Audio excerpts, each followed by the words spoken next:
खबर आगरा से है, जहां आगरा पहुंचे बदायूं से सपा सांसद आदित्य यादव। ऑपरेशन सिंदूर को लेकर केंद्र सरकार को किया कटघरे में खड़ा। आदित्य यादव ने कहा, आक्रामक रुख अख्तियार कर देना चाहिए था पाकिस्तान को जवाब। डिप्टी सीएम ब्रजेश पाठक के द्वारा अखिलेश यादव के डीएनए को लेकर भी जवाब दिया। कहा, बड़े लोगों को नहीं करनी चाहिए इस तरह की बातें। प्रोग्रेसिव पॉलिटिक्स और डेवलपमेंट की समाजवादी पार्टी करती है बात। आदित्य यादव इंडिया गठबंधन की भी मजबूती से कही बात। कांग्रेस से गठबंधन को लेकर कहा, कोई नहीं है विवाद। पंचायत चुनाव मजबूती से लड़ने की कई बात। बूथ स्तर पर पार्टी के मजबूत होने की भी बात कही। देखिए ये रिपोर्ट संवाददाता राकेश शर्मा के साथ।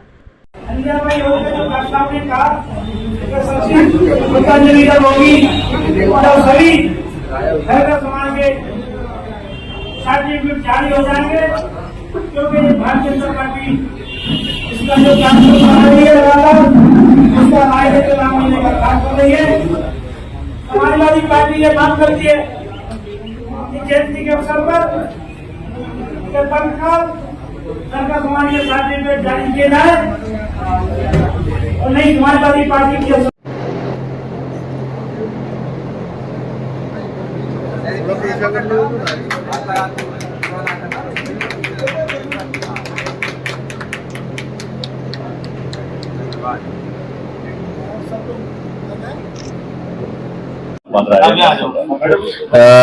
एक व्यक्तिगत पारिवारिक कार्यक्रम का आयोजन था और इसमें पूर्व में भी विद्यालय के प्रबंध निदेशक जी की तरफ से, मां साहब की तरफ से प्रयास यही किया गया कि एक सामूहिक विवाह का कार्यक्रम होता था, जिसमें मुझे निमंत्रण दिया, लेकिन किन्हीं कारणों से हम नहीं आ पाए। तो आज जो कि परिवार के लिए खुशी का दिन था, आज इस शादी के माहौल में हम लोग यहाँ पे सम्मिलित हुए और पार्टी की तरफ से, परिवार की तरफ से मां साहब को और उनके पूरे परिवार को बधाई देने का आज हम लोग यहाँ पे उपस्थित रहे। हिंदुस्तान पाकिस्तान के बीच जो वॉर हुई उसके बाद में जिस तरह का राजनीति हुई, कहीं ना कहीं भारतीय जनता पार्टी पूरी जगह सिंदूर करके अभियान चला रही है।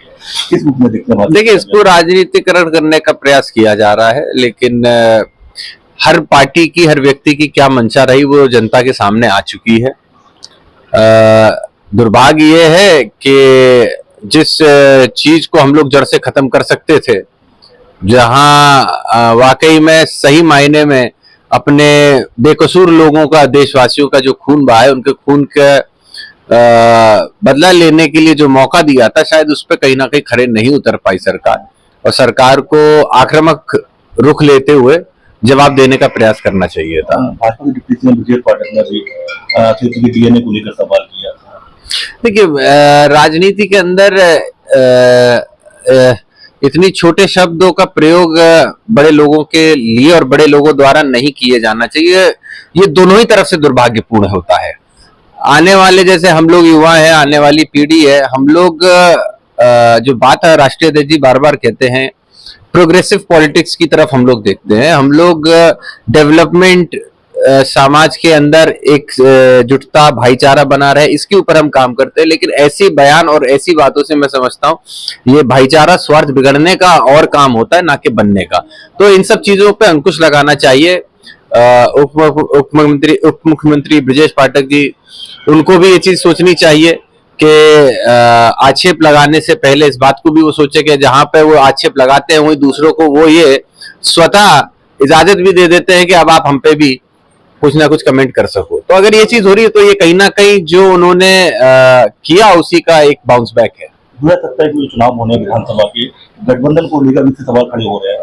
आपके एक विधायक लखनऊ से, उनका कहना है कि 350 सीटों पर समाजवादी पार्टी लड़ेगी, उसके बाद में सीटों। देखिए, वो हर व्यक्ति की अपनी मंशा हो सकती है, अपने पार्टी के लिए, अपने नेता के प्रति उसकी जो धारणा या जो उसका समर्पण है, कई बार वो अपनी भाव को प्रकट करने का प्रयास करता है। उसको इस हिसाब से ना लिया जाए।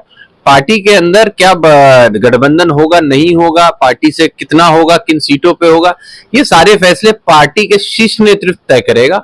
हम सभी लोग पार्टी के कार्यकर्ता और पार्टी के पदाधिकारी के रूप में पार्टी को मजबूत और सरकार में लाने का प्रयास करेंगे। हम लोग जहां तक आज मानते हैं, राष्ट्रीय अध्यक्ष जी की तरफ से पूरे खुले मन के साथ इंडिया गठबंधन और कांग्रेस का समर्थन किया है। पूरा आपने देख लिया, प्रदेश भर में 2024 के चुनाव के बाद सबसे ज्यादा कहीं इंडिया गठबंधन की मजबूती रही, गूंज रही, तो वो आदरणीय अखिलेश यादव जी के जो प्रयासों द्वारा उत्तर प्रदेश में ही देखी गई। तो निश्चित तौर पे हम लोग आगे भी गठबंधन में रहेंगे। कांग्रेस के सहारनपुर से सांसद इमरान मसूद, उनका भी कहना है कि हम कोई भीख नहीं मांग रहे हैं और मुस्लिमों की राजनीति समाजवादी पार्टी के बारे। देखिए, ये सभी लोग जितने भी आप नाम ले रहे हैं, ये लोकल पॉलिटिक्स और लोकल अपनी जो उनकी मंशा है उनके बारे में बात कर रहे हैं। क्या जो दो नेता या जो शीर्ष नेतृत्व है, क्या उनमें से किसी ने एक दूसरे के लिए क्या कोई टिप्पणी करी? नहीं कही। तो ये कहीं ना कहीं प्रयास, अगर कहीं पे छोटी सी आंच भी होती है तो उसको आग जैसा व्यापक रूप देने का प्रयास भारतीय जनता पार्टी भी करती रहती है और कई जगहों से प्रयास किए जाते हैं। लेकिन ये बड़ी ताकत इंडिया गठबंधन बन चुका है। मुझे लगता है कि आने वाले समय में भी ये बड़ी ताकत रहेगा। पंचायत चुनाव होने जा रहे हैं, क्या तैयारी है समाजवादी पार्टी की? बूथ स्तर तक तैयारियां हैं। समाजवादी पार्टी अपने पंचायत चुनाव से लेके सभी चुनाव में सक्रिय रूप से चुनाव लड़ेगी। 27 को लेकर के प्रभारी हम लोगों ने विधानसभाओं पर नियुक्त इसीलिए किए हैं कि सिर्फ विधानसभा ही नहीं बल्कि जो नीचे के चुनाव है उसमें भी सामंजस्य और समन्वय बन सके।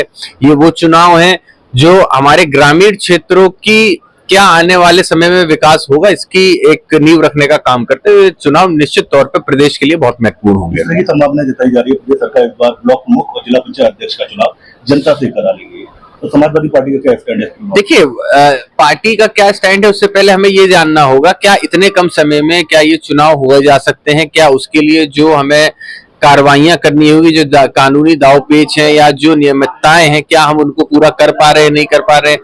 आप उसको लागू करने से पहले आप उसको सर्वे करोगे, आप सर्वे नहीं करोगे, किस तरीके का रिस्पॉन्स मिल रहा है, नहीं मिल रहा, कई सारी चीजें होती हैं। जैसे आज हम लोग बात करते हैं वन नेशन वन इलेक्शन की, वन नेशन वन इलेक्शन अगर वो एग्जीक्यूट भी करेंगे तो 2034 में जाके लागू होगा। तो चीजों को समय लगता है, धरातल पे उतरने में व्यवस्था को समय